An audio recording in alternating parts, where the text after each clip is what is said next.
Greetings and salutations, everyone. I hope everyone is still doing well. Welcome back to tonight's second half. Before we jump into tonight's second half, a couple links. As you know, I rely on Patreon, PayPal, channel membership, and the merch to help the channel to continue to grow and go. Links to Patreon, PayPal, and the channel membership are in the description below. Merch displayed directly under the video. Also, Dogman Frightening Encounters, Volume 1 through 3, the audiobook versions. They were written and researched by Tom Lyons, narrated and produced by me, Jeff Nadolny. Those audiobooks are available on Audible, Amazon, and iTunes, links to which are also in the description as well. And finally, last but definitely not least, if you'd really like to help support this channel to continue to grow and go, simply subscribe. It does not cost you a cent. Click that like button, takes half a second. If you don't want to miss out on any of the informative uploads I put out daily, click that bell icon, and folks, please leave a comment. Why? Well, because all of these things, they really do help this channel to continue to grow and go. And yes, folks, they definitely matter. Now, everyone, I have taken far too much of your time. Let's jump in to tonight's second half, shall we? Today's first encounter.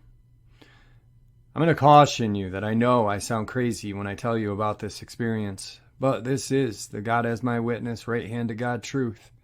This experience takes place a few miles north of a little town called Caroline, Shawano County. It's in north central Wisconsin.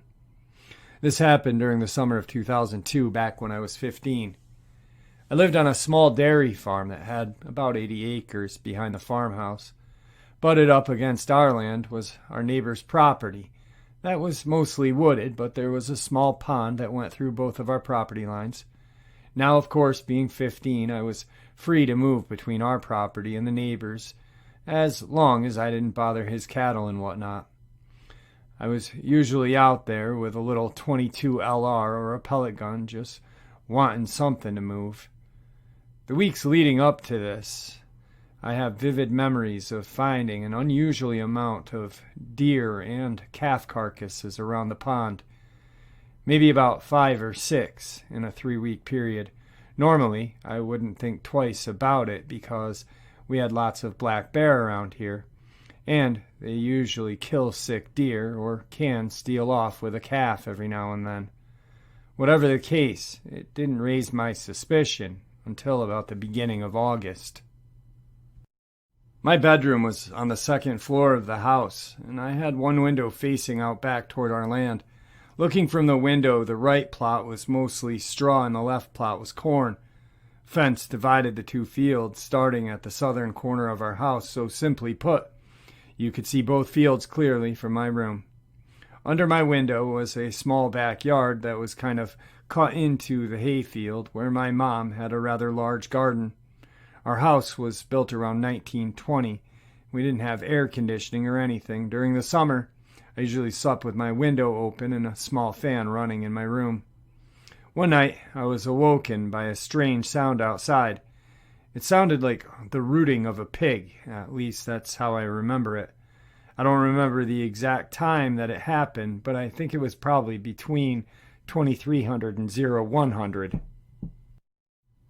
As I lied there in bed listening to this weird rooting sound that was not too far outside of my window, I started to think that it was odd because my family never dealt with hogs, and neither did our neighbors. I honestly can't remember a time where I'd ever seen a feral hog in our area, nor have I heard of anyone else seeing them either. The more I thought about it, the more weirded out I got. My headboard was just to the right of the window, so the whole time this was happening, my face was only about 2 feet from the open window, but it was just a little too high for me to simply crane my head out. I didn't turn my light on in my room because the moon was outside of my window, illuminating the fields, and it was enough to see where I was going. I sat up in my bed rather quickly and kind of haphazardly flipped my covers off of me, and I put my feet on the floor. Before I could get up, however, the rooting, grunting sound stopped abruptly. I realized that whatever this thing was definitely heard me. I remember my heart rate racing, and it became harder to breathe. I sat up in my bed for what seemed like an eternity, but was probably more like 30 seconds or so. Slowly, the rooting grunting sound started again and eventually went back as much farther as it had when I initially woke up. Convinced that this thing outside had forgotten about me, I slowly stood up. What I saw next has literally haunted me for the past 20 years, and the memories are still just as vivid as the day it happened. I remember it with the utmost clarity and detail. I stood up slowly, making sure not to crack any of the floorboards as best as I could. I only had to move forward a few feet to gaze upon the spectacle outside. I looked down at my mom's garden, which was 50 to 60 feet away from the back wall of the house. And on the left side of the garden, I saw this thing. I had no idea what I was looking at, but it sure was not a pig, bear, fox, coyote, wolf, badger, wolverine, or any other animal that I could think of. I could really only see the silhouette of it because all I had was the moonlight outside. What I honestly looked like for a second was Quasimodo from The Hunchback of Notre Dame. That's what I remember thinking briefly. It was rounded over, hunched figure that seemed to be squatting on its back legs and digging very rapidly through the edge of my mom's garden. It would hop side to side, kind of like a monkey hopping about 8 inches or so, in either direction, and would keep digging. It was tearing apart the edge of the garden. After a few minutes, it rounded the edge of the garden and started digging the long side that runs parallel to the house. So its back was now facing me. Again, it was maybe 50 to 60 feet away from me, and about 15 feet down from where my window was. It did the same side hopping thing it was doing the whole time, making this really loud rutting, grunting sound. Again, I can only compare it to the sound of a pig when rutting, but this thing wasn't sticking its head near the ground or anything, or at least not that I could notice. It was just digging like crazy. Now, this is where it goes from really strange to absolutely hair-raising, totally insane and terrifying. After about 5 minutes or so, this thing was digging around the perimeter of my mom's garden. It stopped digging. It stopped the rutting and grunting, and it just sat there motionless for 15 seconds or so. What happens next still gives me goosebumps. As I'm getting them, just typing this out, it raised up on its hind legs and just stood there, like a human does, facing our fields toward the woods. It stood there for about 10 seconds, then turned and faced to the right briefly, and that's when I saw the form of this thing. It was huge. It was probably 6.5, maybe 7 feet tall, with a huge barreled chest. It turned to the right just briefly, but that was enough to see how big it was from the side. So it turns and looks to the right, then starts walking on 2 legs right through the garden and about 50 feet into the hayfield. I was kind of squinting now because it was kind of disappearing into the darkness, but it dropped down back to all 4 legs and started running. As I remember, it ran, much like a dog does. It ran diagonally to the left toward our fence line that divides the hay and cornfields, and leapt right over it. The fence was probably 4.5 feet high. It was an old barbed wire fence that we didn't really even maintain. It's behind that field where the pond that is between our property and the neighbors is. I remember laying back down in bed and I started to cry, not like sobbing, but tears just came out, and I started to stare at the ceiling. I don't know how long it took me to fall back to sleep, maybe 2-3 hours. I remember waking up to my mom making breakfast, and I ran outside and looked at the garden. It was definitely tore up, and I certainly was not dreaming. I ran back inside, frantically yelling to my mom and dad, telling them what I had seen, and if they didn't believe me, to look at their garden. My mom went out there and said, "Oh, it's just some animal that had torn through looking for food." I tried explaining everything that I had seen that night, and they just stared at me like I was speaking Chinese, said I was dreaming or I was mistaken. Later on, my mom filled in all those holes and straightened out the garden again, so there was no visible trace of what was there. I never went back to the pond again, because at that point, And to this day, I am convinced that this thing that I saw was the one responsible for killing all those deer and calves. I never went back there the next 5 years that I lived at that house. When school started again, I cautiously asked some of my friends that lived near the area if they had ever seen anything out of the ordinary. And none of them had. I tried telling a few people what I saw, but they just laughed and called me an idiot or I was a loony, and that was the end of that. The thing that I can compare to what I saw is a werewolf, how they are depicted, most notably the Lycan from Underworld. That movie put me into paralysis the first time I saw it because of how closely it resembled what I saw that night. Long story short, after the first few weeks of school my junior year, I just simply never talked about what I saw again that night. I only told my wife about 3 years ago what had happened, which is about 17 years after I saw it. I know she believes me that I saw something out there, but I think she is under the impression that I've dramatized it quite a bit, which is not true. After I told my wife about it, she asked me if I had ever looked online or done any research into the strange sightings in Wisconsin, and I honestly hadn't until now. It didn't take too much time to find a beast called the Beast of Bray Road, which has been spotted in central Wisconsin for decades. Reading some of the first-hand accounts of other people only solidified that I did see what I saw, and some of the artistic renderings are spot on. One of the most obvious questions I'm going to get is, what did the prints look like? The truth is, I don't know. When I went outside that morning, I wasn't examining for prints. It was to make sure that the garden was indeed ripped apart and I wasn't dreaming. Another question I've got is, why didn't your parents investigate it? Well, I don't know that either. I think my mom was just so convinced that it was just another animal that she didn't even want to bother to look at it. There were all sorts of critters up there, to include wild dog, coyote, wolves, so I can imagine that any print that thing left would have resembled either of those three. Another question is, why didn't you go back out with your mom to look around? Easy answer is, I lived on the operating dairy farm. After breakfast, I was off to the barn. My little monster fantasy wasn't enough to keep me from cleaning stalls and liming the barn. Today's second experience. Couple weeks before hunting season for white-tailed deer in central Texas, myself and my partner discovered that hogs had been rooting up the oats and generally causing havoc and scaring away deer from our feeder.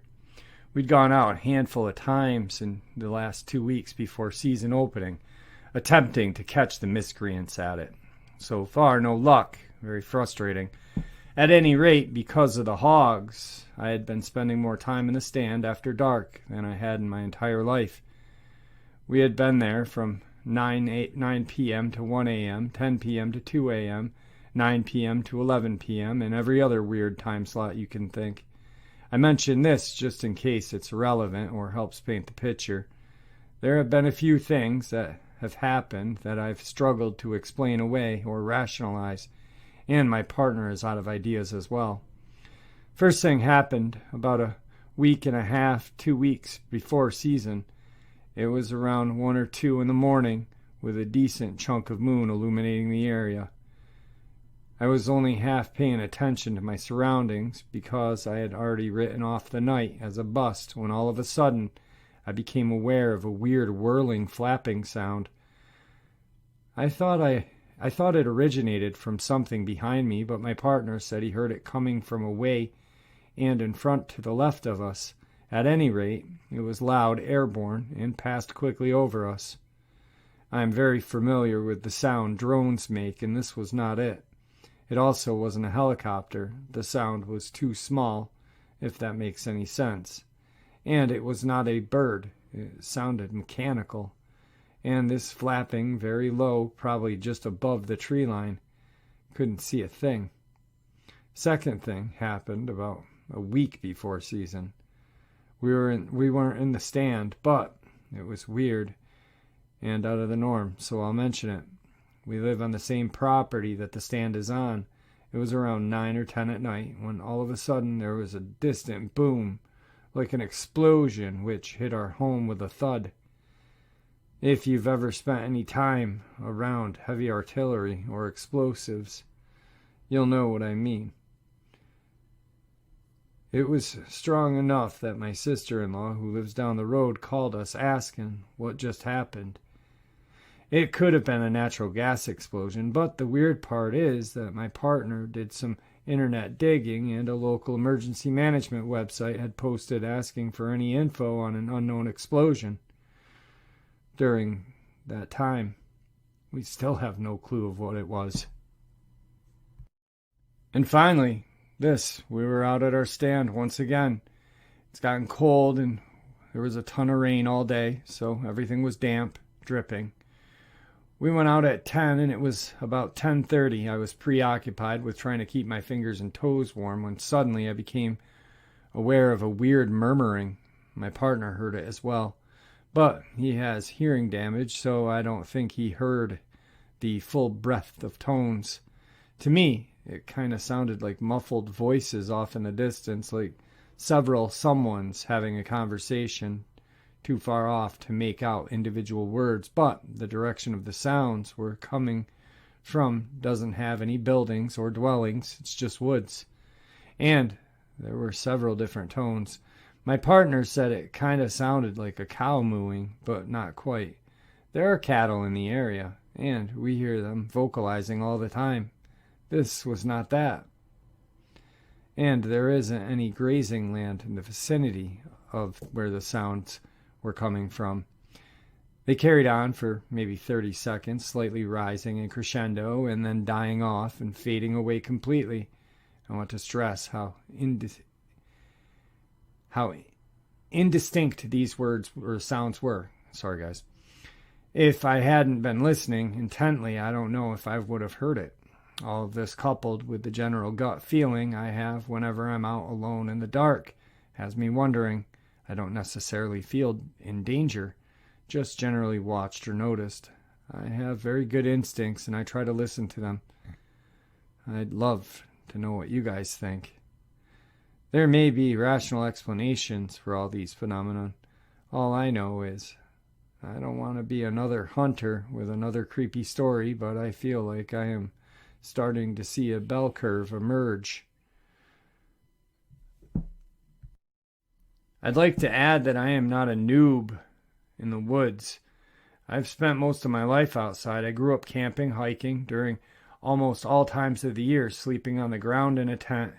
You get used to hearing nature moving around at night. I spent 6 years active duty in the military, so I've been exposed to some military-grade tech. And what that I might look and sound like, obviously, there's top-secret crap hardly anyone sees, but still. I have also worked during all hours of the day and night outside.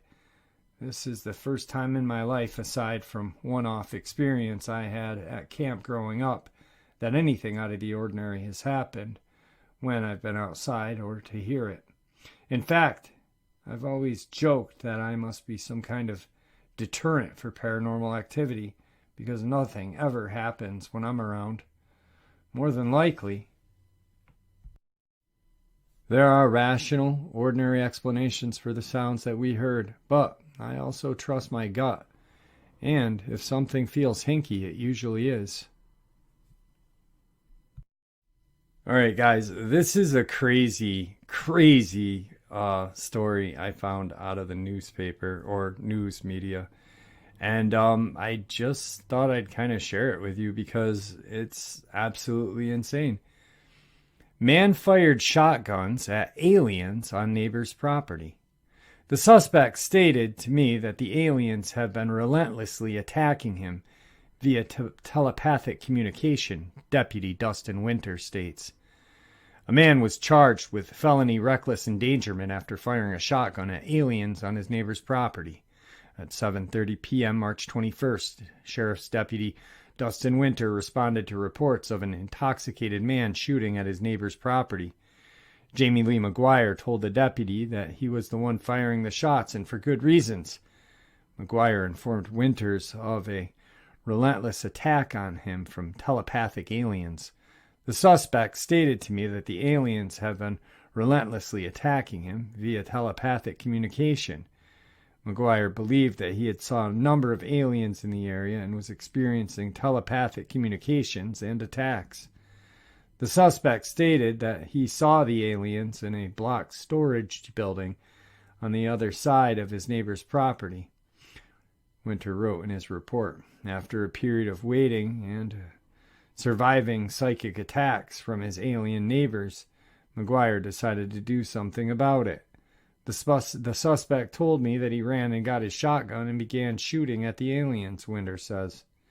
After initial questioning, Winters noticed that McGuire appeared to be intoxicated. When questioned, McGuire admitted to being under the influence of meth during their conversation, and still also smoked meth the previous night. The suspect spontaneously told me that he smokes meth because it makes him feel better, and that it helps block the telepathic communication from the aliens, Winters continued. Next article that I found, man claims he fired shotgun at aliens on neighbor's property after he smoked meth. March 24th, 2022, police said a man who stated he had smoked meth prior to firing a shotgun at aliens on his neighbor's property Sunday evening was charged with felony reckless endangerment. Jamie Lee McGuire, 43, at 2050 Pressman's Home, Rogersville, allegedly told HCSO that using meth blocks telepathic attacks from aliens. HCSO Deputy Dustin Winters stated in his report that around 7:30 Sunday he responded to a report of an intoxicated man shooting at his neighbor's property on Pressman's Home Road. Upon arrival, Winters spoke to McGuire, who allegedly admitted to firing the shots. The suspect stated to me that the aliens have been relentlessly attacking him via telepathic communication, Winters stated in his report. The suspect stated that he saw the aliens in a block storage building on the other side of the neighbor's property. The suspect told me that he ran, got his shotgun, and began shooting at the aliens. Winters stated in his report that McGuire appeared to be under the influence of meth during their conversation, and McGuire admitted to having smoked meth in the previous night. The suspect spontaneously told me that he smokes meth because it makes him feel better, and that it helps block the telepathic communication from aliens, Winters stated in the report. McGuire was arraigned Monday in Hawkins County Sessions Court and was held on $5,000 bond pending a preliminary hearing set for April 4th. Alright guys, I'd like to thank you for all of your support. Your support is truly what makes this channel continue to grow and go, and what makes it so special. Please, everyone, stay safe, happy, healthy, and ever vigilant, keeping an eye on our children, our pets, our family, and friends. These creatures are real, they are out there, and they are dangerous. If we share a little bit of information with the people that we love and care about, it may just save some of their lives someday. Until next time, God bless you all.